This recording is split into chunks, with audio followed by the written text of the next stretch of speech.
I don't know about you folks, but I'm kind of baffled that they have to reach any kind of agreement with the hobos for Hamas that are illegally squatting. David Menzies for Rebel News here at the Little Gaza encampment on the grounds of the University of Toronto. Now, you might recall we were here on Friday, and at 4 p.m. Friday, notices of trespass went out. It looked like the U of T administration had hit a breaking point, and the deadline to vacate was 8 a.m. today. Today is Monday, May 27th, and right now, well, it's business as usual. Actually, that's not quite true. The attendance at Little Gaza has ramped up. So now we're waiting to see what is going to happen. Was this all some kind of elaborate bluff by the University of Toronto? Leave at 8 a.m. or, well, we'll tell you to leave at 11 a.m.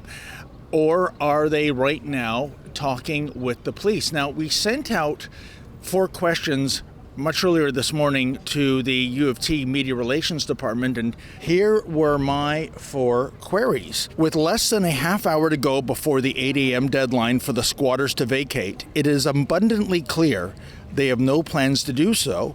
At what point will the University of Toronto call the Toronto Police Service to remove the squatters? If the university has no plans to call the police, why? Is the university willing to cancel convocation ceremonies if the illegal encampment remains? On the point of the trespass notices handed out on Friday, I noticed a significant error on the deadline date. Monday, 27, 2024 at 8 a.m. Missing is the month, May. Does this error make the notice null and void, or were new notices issued with the correct date? Isn't that fascinating, folks, in this Institute of Higher Learning, and something that was presumably proofread and lawyered, they screwed up the date of the deadline? Well, I did hear back from the communications department here at U of T, which was to say that the president will be issuing a statement very shortly. So we're going to hang on for that. In the meantime, as you can see, there's a gathering here of the usual suspects, the Hamas hobos, the Antifa types, the defund the police people, the native rights people, the usual hodgepodge of activists. And they're chanting the same old rhetoric, nothing worth covering, really. So we're going to sit tight and see what the president is going to say. I will be astonished if indeed they call the police and say, you're past the deadline, come on in. It looks like this president, this administration, what is the saying, folks? All hat, no cattle. All bark, no bite. As they say in Alabama, this dog don't hunt. Well, that's enough metaphors. Let's at least see what the statement says. But I will be very surprised indeed if this filthy tent city and its inhabitants are removed anytime today.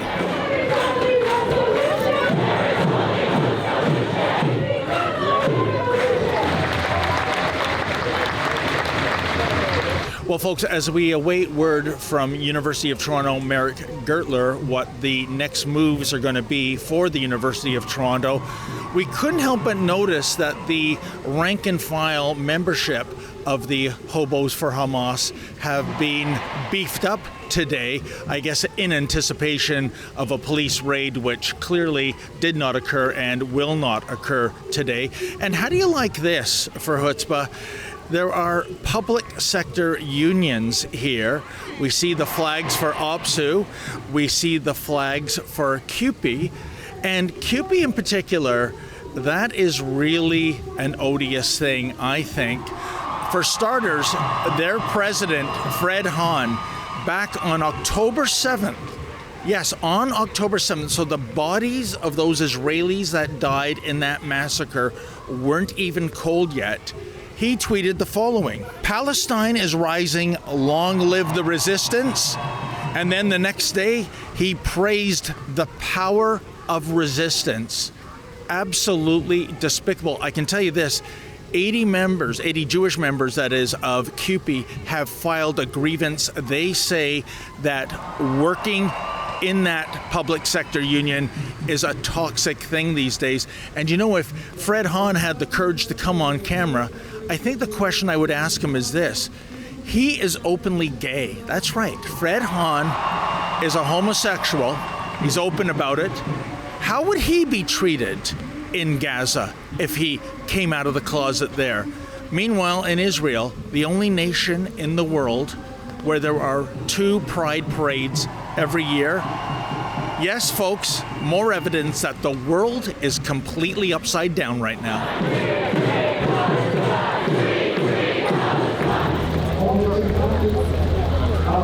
Well, folks, this just in, we did receive a statement via U of T's Media Relations Department from the U of T President, Merrick Gertler, and this is what Mr. Gertler has to say. Dear U of T community, this morning, lawyers representing the University of Toronto served documents seeking an injunction order from the Ontario Superior Court of Justice and asked the court for an expedited case conference for scheduling.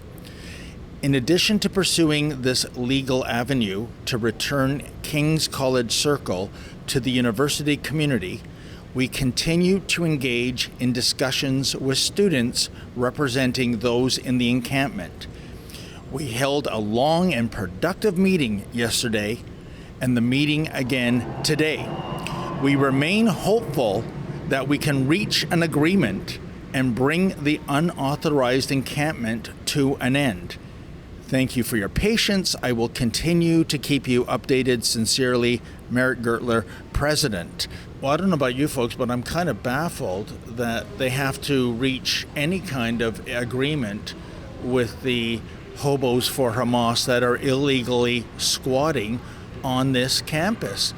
They, as far as I can tell, maybe they don't even need to get this injunction because they've never called the police, nor will they answer my queries that however long this goes, when it's time to enforce the rule of law, are you going to call the police? They just won't answer that question. Me, I don't think the university has the stomach for this. I think we are going to see this here for weeks to come, maybe the entire summer. I think those kids hoping for convocation ceremonies in early next month, I think those are scuttled, just as presumably their convocation ceremonies in high school graduation were scuttled due to COVID. But in the meantime, we're going to keep coming back here every day and see if any progress is going to be made. Quite frankly, I'm not optimistic. There is just no spine by the administration here to do the right thing. For Rebel News, I'm David the Menzies. Did you ever think you would see people openly chanting for genocide in the streets of our great Dominion? But it's happening from the river to the sea, Intifada, go back to Europe. Folks, some of these people aren't even Canadian citizens. They're here on visas. They are foreign students. Well, enough is enough. If you're going to preach hatred and death to an identifiable group, time to pack your bags. Please go to deporthamas.com. That's deporthamas.com. Sign our petition, and if you can, please make a donation so that Rebel News can continue to bring you the other side of the story.